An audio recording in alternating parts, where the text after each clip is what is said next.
NFL Week 17, you know the playoff scenarios, you know exactly what's at stake, so let's take a look at the numbers. Green Bay at Detroit. The Detroit Lions opened 8.5, now 7. Looks like Green Bay is taking most of that early money. Total opened at 42.5, now 43.5. Some over money coming in on the handle as well. Currently, Detroit's 3-1 to win this one outright, and at the moment, 53% of the public's leaning toward Green Bay. So look for them to stay put at that +7 number. Speaking of the pack, tough spot to be in if you're backing Green Bay in this one. They failed to cover the last two, 3-3 against the spread in their last 6. And although the Lions are at home, kind of tough to back them in this spot here too. Bad loss to Cincy last week, 2-2 against the spread in their last 4, and then they're 2-4 against the number in their last 6. Confusing enough for you, right? Tough spot to pick sides. Let's break down the scoring real quick. Detroit games went 3-0 to the under in their last trio of games. 39 total combined points per game on average in those 3 as well. Meanwhile, on the other side, Green Bay is coming off a 16-0 shutout at the hands of Minnesota last week. I think this Week 17 game has all the makings of a physical, low-scoring slugfest. Not sure who's going to cover in this one, but I think this number will definitely close at 7. I am leaning towards a little play on the total in this one, though, and all said and done, I'm going to lean toward the under 43.5 in this matchup. Next game, Houston, Indy. Game opened as a pick. Indy's now laying 4. Total open 44, moved all the way down to 42 flat. Currently, the Colts are 2-1 to win this one outright. Look for them to lose another half a point or so very soon as well. They're taking nearly 70% of the public action. Now, Houston's been terrible against the number as of late. 0-4 ATS in their last 4, 2-6 in their last 8. Not sure why Indy's taking so much money themselves, though. They've been pretty bad against the number on their side. The Colts are just 1-3 against the number in their last 4. 6-game losing streak in the outright game as well. Now, when it comes to the scoring in this one, we haven't seen much of it in these Indy games. 4-0 to the under in their last 4, 7-1 to the under in their last 8. Meanwhile, same song and dance on the other side, as Houston games went 3-1 to the under in their last 4, 6-2 to the under in their last 8. Not much more needs to be said as to where I'm leaning. I'm going to forego a play on the spread in the winner. All told, though, I'm going to make a play on the total. I agree with the betting public in this one. I agree with the public bettors. I'm going to lean toward the under 42 in this one. Next game, Chicago, Minnesota. The markets open this one up with the Vikings 13, now 12.5. Total open 40, now 39.5. Minnesota's 7-1 to win it. 60% of the public's backing the Bears. Now, Chicago's gone 2-1 against the spread in their last trio of games. They're also covering nearly 60% of their games, going into them as the underdog. Done a real nice job covering when catching points this year. Now, most impressive, the Chicago team is covering 83% of their games versus teams allowing less than 21 points per contest. And if you're backing the Vikings laying double digits in this one, just keep in mind that they failed to cover the number in their first matchup with Chicago. Now, scoring-wise, lots of unders between both of these squads. 4-0 to the under in Chicago's last 4, 3-1 to the under in Minnesota's last 4 themselves. Definitely look for a lot more under money to come in on this one. As for me, though, Week 17 can be a little unpredictable scoring-wise when you have a playoff-bound team facing off with a cellar-dweller. So scoring-wise, I'm going to take a pass on this one, but I do like Chicago catching 2 scores. So all told, I'm going to purchase the hook, buy it up, and lean towards Chicago, plus 13, getting the job done against the number. All right, next game I have for you, it is going to be Jets, Pats. The Pats open 16.5, now 15.5. Total open 46, now 45. New England's 1,400 to win it outright. 66% of the public's leaning toward the Jets in this one. Now, both teams have been great against the number this year. Jets are 3-1 against the number in their last 4, 5-3 ATS in their last 8. Meanwhile, on the Patriots side, they've gone 3-1 against the spread in their last 4, 7-1 against the spread in their last 8. And depending on where you're shopping at, both squads have gone a very impressive 10-5 against the number overall. Jets are covering just about 70% of their games as the dog. New England's covering just about 70%, laying the points as well. My only beef when it comes to picking sides in Week 17 is, once again, this whole notion of a playoff-bound team facing off with a fellow cellar dweller. So tough to predict what type of personnel and scheme we'll see in this one. And if you're trying to get a beat on the total in this matchup, Pats games are 1-1 to the over in their last couple of games. Meanwhile, on the New York side, their games went 2-1 to the under in their last 3. All said and done, I'm going to take a pass on this one. No more really needs to be said. But if you got a handle on this game, please feel free to let me know who you're taking in this one in the comment section below. All right, I'm going to slide in my next game. It is going to be in the NFC East. I'm talking about Redskins G-Men.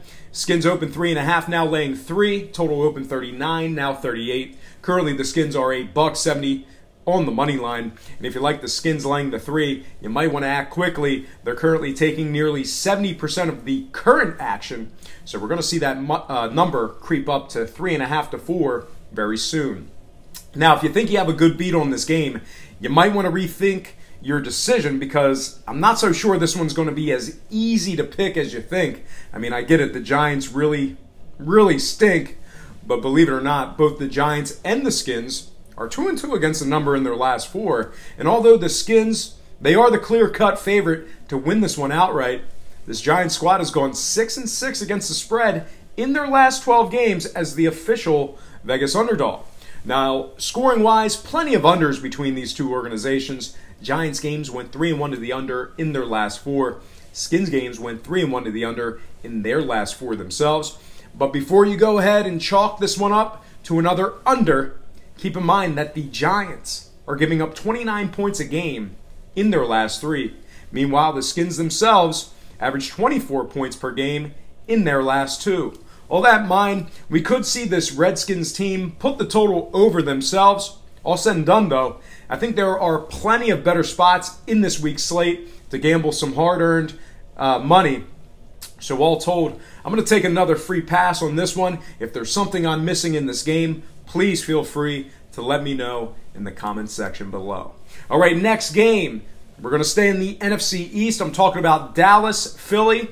We did, in fact, have a flip of the lines in this one. Dallas open +1, now laying 2.5. Total open 43, now 42. Currently, the Cowboys are the 3-2 favorites to win this one at Lincoln Financial Field. And at the moment, the Cowboys are taking 54% of the public money. Might be enough to move it another half a point or so in the next couple of days. Now, tough loss for Jerry's boys last week. But overall, these guys have been pretty good against the number as of late. 3-1 against the spread in their last 4. Few trouble spots for Dallas backers in this one, though. The Cowboys really struggle to cover the number against good teams. The Cowboys are just 1-5 against the spread in their 6 games against teams with a winning record. Even worse, the Cowboys are a winless 0-3 against the number versus teams giving up less than 21 points a game. They struggled against good defenses. But with all that in mind, though, they are, in fact, playing a Philly team who's locked up home field throughout the playoffs and are definitely looking to keep guys healthy in Week 17. Now, scoring-wise, we should see a dogfight in this one. Anytime you have these teams trying to sneak into the playoffs with help, it's always a lot tougher than expected, and the trends certainly lean toward the under in this one. Dallas games went 3-0 to the under in their last 3. They're holding their opponents to just 16 points a game in those trio of games. Meanwhile, similar story on the Philly side, as their matchups went 4-2 to the under in their last 6 themselves. Offense has certainly struggled since Wentz went down. All said and done, I'm not so certain that the Cowboys are a stone-cold lock to cover. I definitely think it'll be a struggle to put up some points this Sunday in a bitter cold South Philly slugfest. That in mind, I'm fading a play on the sides in this one.